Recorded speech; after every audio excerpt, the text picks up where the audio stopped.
मोहिनी, रास्तों का बुलावा। क्या आपके साथ कभी ऐसा हुआ है कि आप किसी सुनसान सड़क पर सफर कर रहे हो और अचानक आपको महसूस हो कि कोई आपको पीछे से पुकार रहा है? बड़े बुजुर्ग कहते हैं कि रात के सन्नाटे में अगर कोई अनजाना साया आपका नाम लेकर पुकारे तो कभी पीछे मुड़कर मत देखना, क्योंकि वो आवाज किसी इंसान की नहीं बल्कि उसकी हो सकती है जो अब इस दुनिया में नहीं है। आज की ये कहानी केरल के उन घने जंगलों की है जहां की सड़कों पर आज भी मोहिनी का खौफ कायम है, एक ऐसी रूह जो सिर्फ राहगीरों का शिकार करती है। ये बात साल 2014 की है। राहुल नाम का एक लड़का अपने काम के सिलसिले में देर रात अपनी बाइक से सबरमाला के पास के रास्तों से गुजर रहा था। सड़क के दोनों ओर इतने घने पेड़ थे कि चांद की रोशनी भी जमीन तक नहीं पहुंच पा रही थी। तभी अचानक उसकी बाइक का इंजन जोर जोर से आवाज करने लगा और थोड़ी ही दूर जाकर बंद हो गया। राहुल ने बार बार किक मारी लेकिन बाइक स्टार्ट नहीं हुई। चारों तरफ घुप अंधेरा था। तभी उसे एहसास हुआ कि कोई उसे घूर रहा है।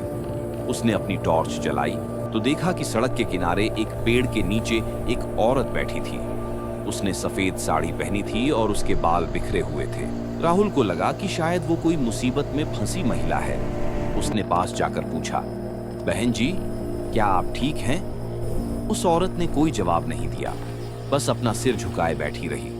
राहुल जैसे ही उसके ओर करीब पहुंचा, उसे सड़े हुए मांस की एक बहुत ही तेज बदबू आई। तभी अचानक उस औरत ने अपना सिर ऊपर उठाया।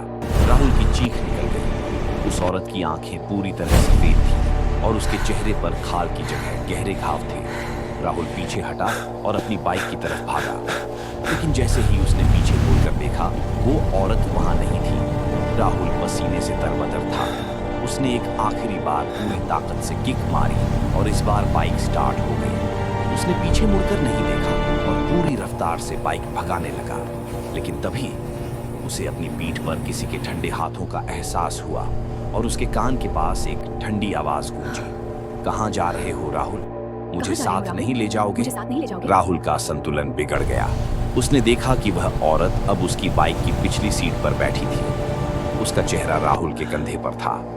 राहुल ने भगवान का नाम लेना शुरू किया और अपनी आंखें बंद कर ली। उसने ब्रेक नहीं मारे और सीधे आगे भागता रहा जब तक कि उसे दूर एक मंदिर की रोशनी नहीं दिखी। जैसे ही वह मंदिर की सीमा के पास पहुंचा, वह भारीपन गायब हो गया। राहुल मंदिर के पास गिर पड़ा। सुबह जब उसे होश आया तो मंदिर के पुजारी ने उसे बताया कि वह बहुत खुशनसीब है। पुजारी ने कहा, बेटा, राहुल तो बच गया, लेकिन आज भी उस रास्ते पर जाने वाले कई ट्रक ड्राइवर दावा करते हैं कि उन्हें सड़क के बीचों बीच एक सफेद साड़ी वाली औरत लिफ्ट मांगती दिखती है। अगर आप भी कभी ऐसी सुनसान सड़क पर हों और कोई अजनबी आपको पुकारे, तो याद रखिएगा, हर पुकार मदद के लिए नहीं होती। अगर आपको यह कहानी डरावनी लगी तो वीडियो को लाइक करें और हमारे चैनल को सब्सक्राइब करें। अगली बार आप किस जगह की कहानी सुनना चाहते हैं, कमेंट में जरूर बताएं। शुभ रात्रि। अगर आप सो सकें